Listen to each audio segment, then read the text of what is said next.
अस्सलामुअलैकुम। आज मैं आप लोगों के साथ मटन पुलाव की एक बहुत ही मजेदार ईद स्पेशल रेसिपी शेयर कर रही हूँ। ये बहुत इजी है, आप लोग इसे जरूर ट्राई करें। तो चलिए शुरू करते हैं। मटन पुलाव बनाने के लिए सबसे पहले हम आधा किलो यानी 500 ग्राम बासमती चावल को 2 या 3 बार पानी से धो के इसे पानी में हम भीगने के लिए 1 घंटा या आधे घंटे के लिए रख देते हैं। नेक्स्ट हम गोश्त को मैरिनेट कर लेते हैं। एक्चुअली पुलाव में गोश्त को मैरिनेट नहीं किया जाता, लेकिन मैं हमेशा इसे मैरिनेट करके ही डालती हूँ क्योंकि इससे गोश्त में अच्छा टेस्ट आता है और साथ ही गोश्त जल्दी भी गल जाता है। तो चलिए देख लेते हैं इसमें हमें कौन से इंग्रेडिएंट्स की जरूरत है। सबसे पहले इसमें डालेंगे 100 ग्राम दही। दही को अच्छे से फेंट के डालिए। नेक्स्ट हम इसमें डालेंगे 1 टेबलस्पून अदरक लहसुन का पेस्ट। ये स्पेशल अदरक लहसुन का पेस्ट है, इसका लिंक आपको मेरे डिस्क्रिप्शन बॉक्स में मिल जाएगा या आप मेरे चैनल में वीडियो सर्च भी कर सकते हैं। हल्दी आधा टीस्पून, 1 टीस्पून लाल मिर्च पाउडर, थोड़ा सा नमक, यहाँ मैं 1 टीस्पून डाल रही हूँ।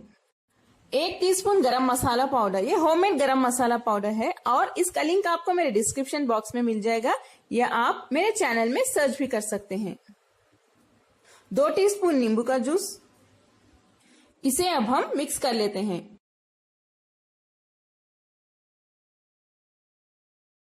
गोश्त में सभी इंग्रेडिएंट्स अच्छे से मिक्स हो चुके हैं। अब हम इसे आधे घंटे के लिए रख देंगे मैरिनेट होने के लिए। यहाँ पे मैंने आधा किलो गोश्त लिया है। पैन में हम 2 टेबलस्पून तेल और 1 टेबलस्पून घी गरम कर लेते हैं। तेल और घी गरम हो चुके हैं। हम इसमें 3 दालचीनी के छोटे पीसेस, 4 लौंग और 3 इलायची डाल देते हैं। इन्हें डालने के बाद एक 30 सेकेंड के लिए हाई फ्लेम पे इन्हें सौटे कर लेते हैं। नेक्स्ट हम इसमें 2 मीडियम साइज की बारीक कटी हुई प्याज डाल देते हैं। फ्लेम को हाई पे रख के इसे भी अच्छे से सौटे कर लें। इसका कलर अच्छे से ब्राउन होने तक इसे हम फ्राई कर लेते हैं।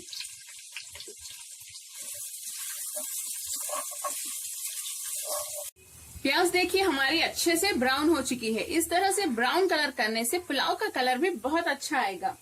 नेक्स्ट हम इसमें 2 टेबलस्पून अदरक लहसुन का पेस्ट डाल देते हैं। हाई फ्लेम पे इसे भी हम भून लेते हैं। अदरक लहसुन के रॉस मिल जाने तक इसे ऐसे ही भूनते रहिए। अदरक लहसुन का पेस्ट ज्यादा डालने से पुलाव में टेस्ट अच्छा आता है। अगर आप अदरक लहसुन का पेस्ट कम डालेंगे तो वो पुलाव कम, नॉर्मल राइस ज्यादा लगेगा। अदरक लहसुन के पेस्ट को 2 से 3 मिनट तक भूनने के बाद हम इसमें ये मैरिनेट किया हुआ गोश्त डाल देते हैं।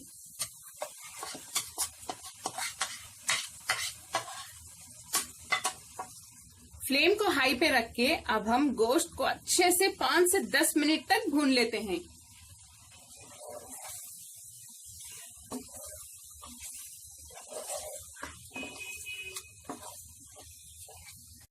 गोश्त को मैंने हाई फ्लेम पे 5 से 10 मिनट तक भून लिया है। अब हम इसमें 3 मीडियम साइज के कटे हुए टमाटर डाल देते हैं। इन्हें अच्छे से मिक्स कर लें। फ्लेम को हाई पे रखिए। टमाटर स्मूथ होने तक हम इसे ऐसे ही भूनते रहेंगे। थोड़ी देर फ्लेम को हाई पे रखिए और थोड़ी देर लो पे रखिए, टमाटर जल्दी गल जाएंगे।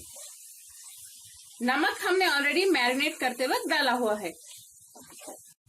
टमाटर हमारे स्मूथ हो चुके हैं। अब हम इसमें 1 गिलास पानी डाल देते हैं और जब ये पानी पकना स्टार्ट हो जाए फ्लेम को लो पे रख दें और लो फ्लेम पे हम गोश्त को एक 90% गलने तक गलाएंगे।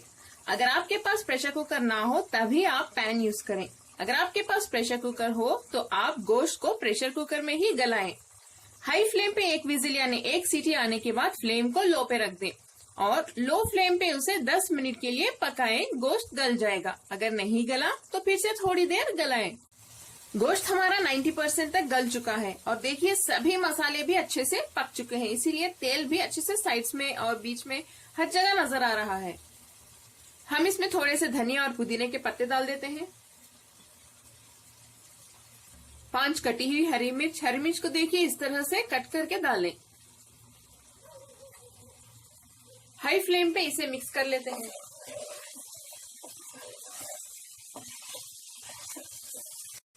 1 से 2 मिनट के लिए हाई फ्लेम पे भूनने के बाद हम इसमें पानी डाल देते हैं। चावल हमने लिया था 500 ग्राम, यानी इस ग्लास से 3 ग्लास, तो हम इसमें पानी डालेंगे इसका डबल, यानी 3 + 3 6 ग्लास, प्लस एक आधी ग्लास डाल दें, या आप 1 ग्लास यानी टोटल 7 ग्लास भी डाल सकते हैं, या 6.5 यानी 6.5 ग्लास भी डाल सकते हैं। अगर चावल बहुत पुराने हो तो आप 7 ग्लास डालिए। मैं यहाँ 6.5 ग्लास यानी 6.5 ग्लास डाल रही हूँ। पानी डालने के बाद इसे अच्छे से मिक्स कर लें। मिक्स करने के बाद हम इसे हाई फ्लेम पे रख देते हैं इसे पकने के लिए। हम इसमें थोड़ा सा नमक भी डाल देते हैं, इसे भी मिक्स कर लें। देखिए अच्छे से पक रहा है। अब हम भीगने रखे हुए चावल इसमें डाल देते हैं।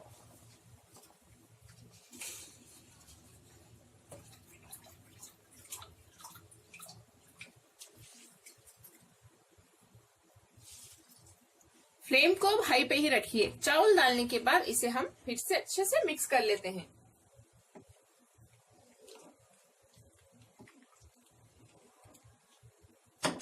चलिए अब हम इसे हाई फ्लेम पे पका लेते हैं। चावल अच्छे से पकने तक और ये जो पानी है कंप्लीटली ड्राई होने तक हम इसे पकाएंगे। पानी देखिए इसमें ऑलमोस्ट कम हो चुका है। चावल भी हमारे अच्छे से पक रहे हैं।